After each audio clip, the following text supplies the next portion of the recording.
Today I'm going to show you how to make my turkey chili. These are the ingredients I've already got out and prepped up. Right here we've got organic beans. These are black beans, red beans, and pinto beans. Right here we've got about six decent sized Roma tomatoes, diced up. Right here we have a medium red onion. In this container we've got the whole yellow and red peppers. I usually do large ones because I like the extra vegetable in my chili. This is turkey and sausage. Um, my way I cook it to get rid of a lot of the fat and the grease content is I stick it in a skillet, and in that skillet I'll actually add water and boil them together until they're brown, and then I drain all of it out. Which, of course, when you drain your meat, it will get rid of all the grease and the excess fat that's in there. So if you notice how this is, there's hardly any grease in there at all. I mean, of course, there's going to be a little bit because it is meat, and meat does leave behind grease, especially sausage. But there's virtually most of it that was in it is gone. Of course, I have a can of tomato juice. Usually, I would probably prefer to use fresh tomato juice, but of course, it being wintertime, there's not really a big lot of tomatoes out there that can be juiced. And right here I have my plate of seasonings. I have 5 teaspoons of chili powder on there, roughly 3 teaspoons of garlic powder, 1 teaspoon of ground red pepper, 1 teaspoon of paprika, and a half a teaspoon of ground cumin. And then the other piece I have on there, I do this because I like a little spice in my food, so it actually adds a little bit. Is I have roughly an eighth a cup of chopped up dehydrated chili peppers. Those were grown locally and dehydrated, and they make great additives when you're making stews or chilies or anything like that. Especially if you like a little bit of the spice. If you want the spice, it's better to grind them up. That way you get the seeds, because the seeds inside is what actually contains a lot of the hotness to it. But what we're going to do, we're going to go ahead and put all this stuff in our pot. So, of course, first I'm going to put my turkey and sausage in there. Then I'm going to go ahead and start adding the rest of the veggies in here. Add my beans, and that's roughly 2 cups of beans. Then we'll go ahead and add our tomatoes. And we'll add our onion. Then we'll add our pepper.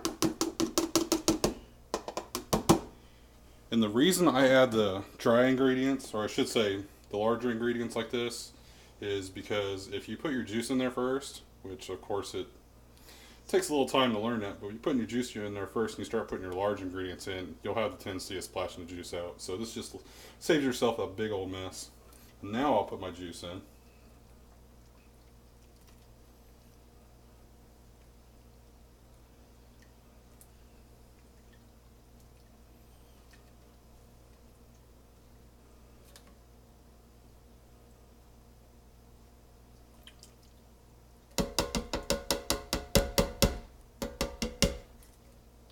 And using canned tomato juice, although it's a great alternative, most people know there is a little bit of sugar that they add in there.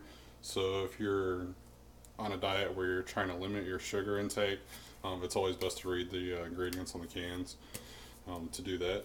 But like I said, it's not the season right now, so we can't go out and get fresh tomatoes and juice them. But after we do that, we will go ahead and stir this up.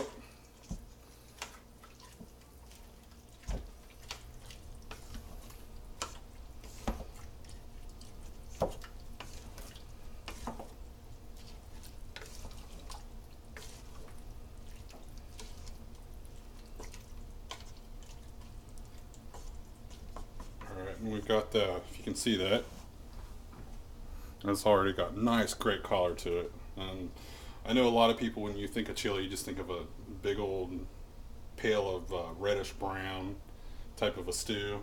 But I think that's why I like to put the extra peppers in there and stuff too. Besides giving a great crisp taste to it, it actually gives a little color to something that would typically not be as, I'd say, festive looking.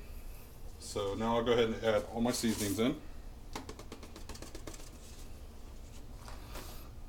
And we're going to go ahead and stir this up. And next, all we'll have to do is we'll put this on the stove with the lid on.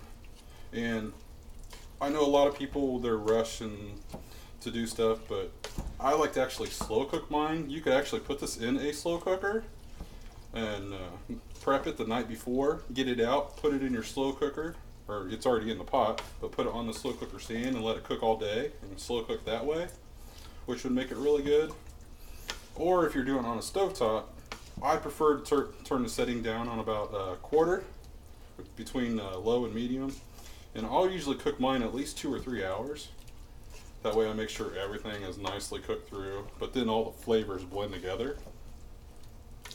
And that's the big thing that we're trying to do with chili, is get all those nice flavors in there blending together.